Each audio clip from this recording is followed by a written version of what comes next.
Hello, whoopah, shupta, whoopah.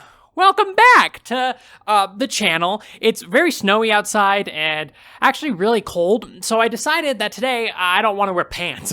So I'm not gonna wear pants. I'm not gonna wear real clothes. I'm gonna wear my Gus and Eddie sweater and some sweatpants, and I want to talk to you today about nostalgia, something that's very nostalgic to me, because if I were to ask you what your most nostalgic thing is, would you be able to answer it? Because that's a very broad question, and I know it is, but there's something about nostalgia that you can't really grip onto. You know, for you, it might be a blanket, it might be a food, a smell, a place, something that means a lot to you, and you know, you have good reasons for it. And trust me, this isn't just some YouTube filler. I genuinely want to know if there's something super nostalgic to you, because nostalgia is something quantifiable only by those who hold the memory. And to me, that's so intriguing. That's so cool. And so, like, on Twitter or down below, please just tell me something that makes you super nostalgic. I'm very intrigued to hear, because for me personally, that thing that just sets off all of the nostalgia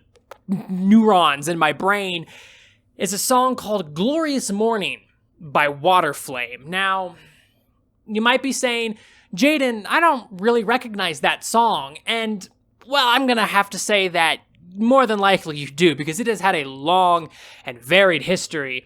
But that song, it instantly takes me back to like 2007. It all starts with those strings. Those strings. I can imagine myself on the family computer, and I'm sitting about, and it's a weekend, you know, none of my friends are available to play, and I've worn myself out on Club Penguin, so what else is there for me to do than to scroll through Max Games? And while that website has a lot of choices, I always come back to one particular game. I don't really know why, but it always draws me in, and I can feel it deep down, you know? Something's different about this game. I can see it. I could see it in my mind's eye. The cavemen, well, they're walking forever onwards as the drums swell, the music builds. Well, it's a war. Destruction and power, technology and evolution. It's a war, all right. But no, it's not just any war. This is Age of War. Got you now, boys! Here I come! I got an axe! You have an axe? Whoa, okay, that almost got me,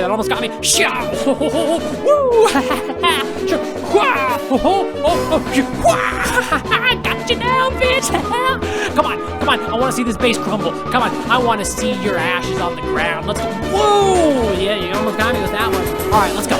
Come on, I wanna see you fall, boy.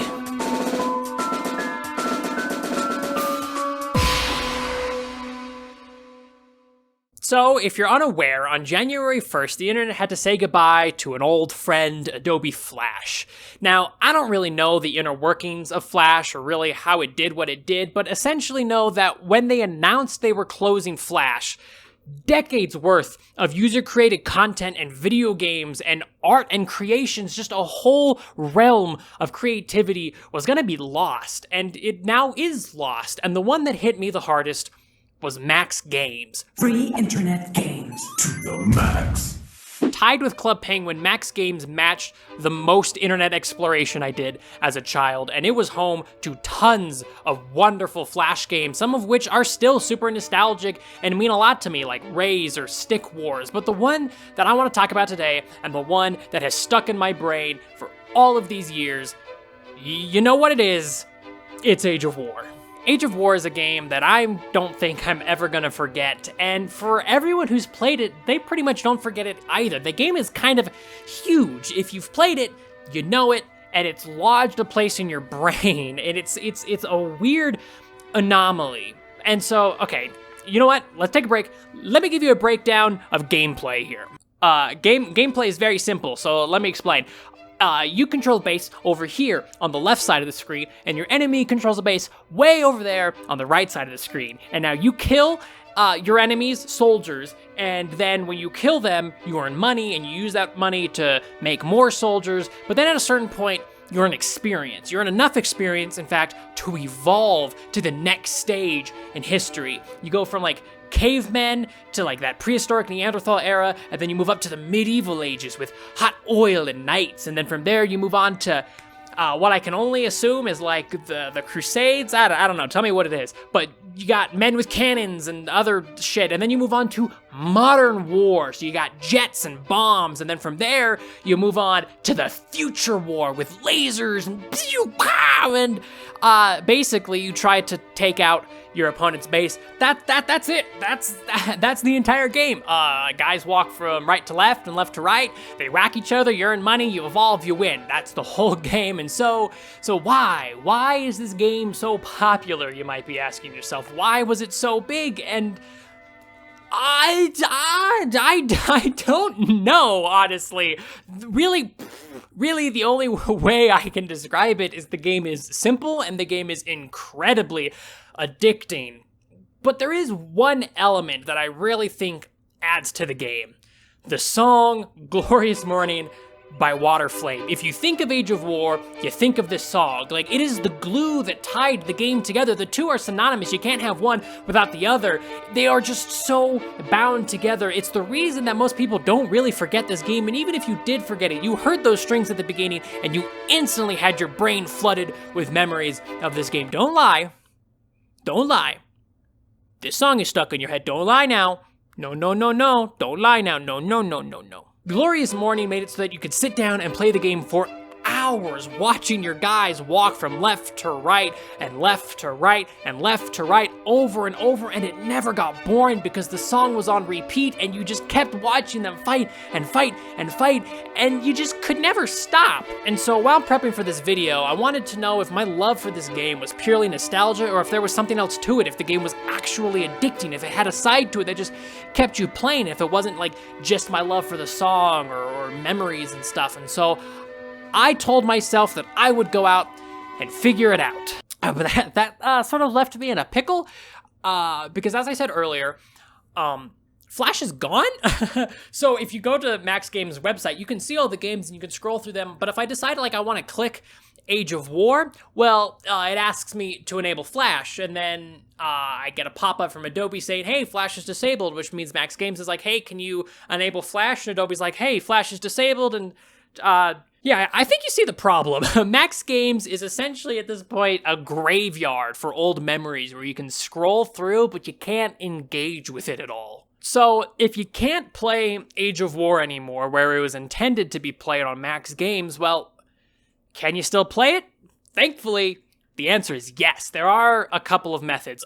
First of all, there are a couple of ports on other websites of the game that don't require Flash. However, these are laggy and poorly optimized, and I do not recommend it at all. We'll come back to that. But the other method, and this is really weird for me to say, but a couple years back, the game got a mobile port. There's an app for it. I actually knew this. I'm just acting surprised for the video.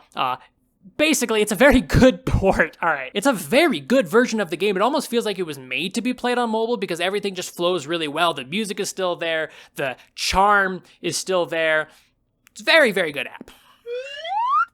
So while the mobile version might be the best way to play it nowadays, I did play the game a couple of times on a couple different platforms to try to get the best variation. It's definitely the mobile version, but I am here to report that yeah, the game is just as good at 21 years old as it was at 8 years old, which is really saying something because there were a lot of stuff I liked when I was 8 that I do not like now. So take that as you will. Age of War is definitely one of those things that really holds up. Age of War, through and through, is a great game. Each round takes maybe 20 minutes on average to complete, so it makes it a perfect like bus stop or between class game that you can just pick up and play for a little bit. Mwah, mwah, mwah. It's awesome. And I'm really glad that it gets to live on in a mobile version. It still is just kind of a bummer that the game doesn't get to be immortalized in its original context. Not saying that the mobile version is bad, it's just kind of sad that you can't play it on Max Games anymore. But that's not everything. Oh, no. We've got something else. When I started playing the game again, I was reminded of a third difficulty here. So let me show you. So you've got normal, you've got hard, and then down here you've got impossible. And 8-year-old me was able to defeat normal and hard, but impossible mode? Well, it was impossible. And so I decided while I was prepping for this video that beating the game on impossible is something that I wanted to do before the video came out. But because I'm a lazy bastard, I didn't really want to figure out how to do it myself, so I scoured the plains of the internet and researched every corner that the internet was hiding to figure out if there were any guides to help me beat impossible mode. And by scoured the plains of the internet, I mean I typed in how to beat Age of War on impossible difficulty, and I found a Reddit thread. Now, this thread was made by user Bushcop and only had 13 upvotes, which I thought was kind of weird because they laid out a very intricate and very intelligent way to beat the game on impossible mode. And I read through it all, and I went, fuck that. I'm still too lazy to do that. So I scrolled even a little bit lower down into the comments, and I found a post by user Pentagram with a guide on how to beat the game that goes as follows. I have another strategy that works well too. 1. Begin a game on impossible. 2. When 3+ enemy units appear on the field, activate your special. Make sure it kills at least 3 enemies. 3. Build the $200 turret to take advantage of its fast attack rate and their ridiculous damage to more advanced units. 4. From now on, repeatedly train clubmen from here until the end of the game. You must do it whenever you have the money. 5. Use ability whenever you can to help with clearing. 6. When new turret slots are available, buy instantly as you have cash and again fill with $200 turrets. 7. Don't ever evolve to the next age. This may sound ridiculous, but somehow, in the way the game is coded, your clubman army and your turrets can somehow take down a unit on later ages quite easily. Hang on, okay, I'm sorry. Plus, with your clubman army, you could do some serious damage when enemy units finally reach the end of your territory, causing all of your clubmen to attack, resulting in huge damage. Oh, that's a lot of damage! Taking down a tier 3 unit on the last age should only take 1 minute or 2 with this setup. The cost of clubmen is only $15, making every kill you make a profit. Step 8, repeat these steps until you have farmed $200,000 and 400,000 experience. Instantly advance to the latest age, exchange 2 of the turrets for your $100,000 turrets, and you've basically won the game, and from here you can rest your hand and finally relax. From now on, the game is the same as a regular Age of War, and you continue farming to replace all of your turrets with the 100k ones. All of their units will die before they can even touch the paint on your base. Farm for 600 to 700, yabba-da, invest the rest of funds in super soldiers, watches your army, annihilates everything in its path, choose vehicles and alike. Congratulations, you have completed Age of War on impossible. Fuck me. Okay, so, dear Pentagram, I used your guide, and it worked. But at what cost, man? Using your strategy, my game took nearly 40 minutes, which is double what I said the average length of a game should be. You know, 20 minutes might even be a lot. You could probably beat the game lower than that, but 40 minutes to beat it is fucking ridiculous. And you might be wondering how I did this, why it took that long.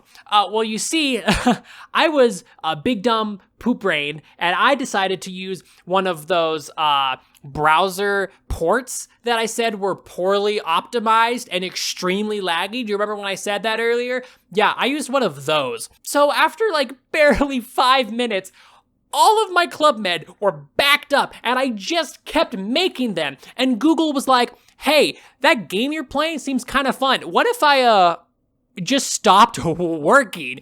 Do you see this?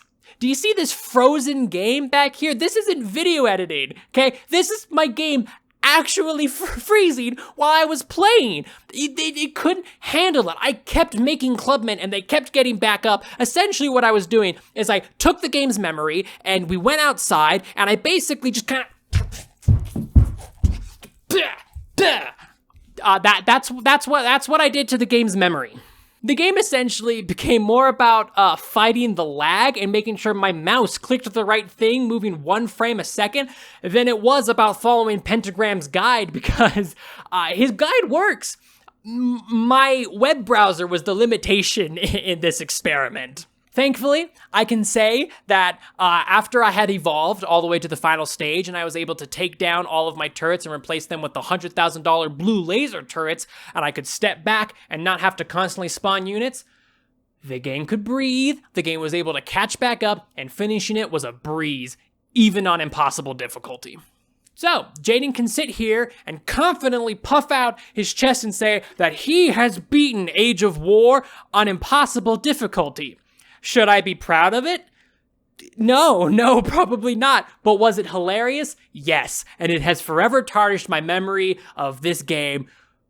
But good God, was it worth it? Thank you guys for joining me on this cold, snowy day as I'm all cuddled up in my warm, cozy clothes talking about something that probably only I care about. Down below, I've linked Glorious Morning by Waterflame. Even if you haven't played the game before, just go give the song a listen. It's awesome. If you need some like study music or you just want something in the background, an absolute banger. By all means. Do remember that if you have kind of had a memory sparked in your mind and you want to play Age of War again, the best way to play it is on the mobile version.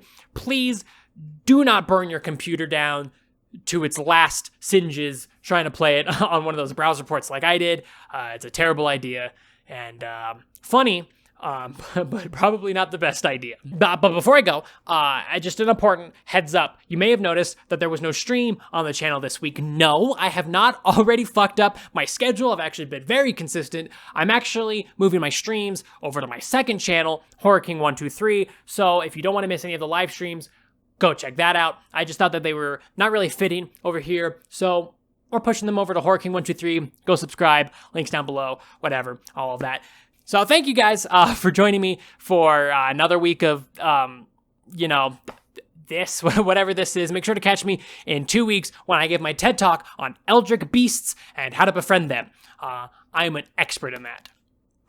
All right. Okay. All right. I'm done. Bye. Goodbye.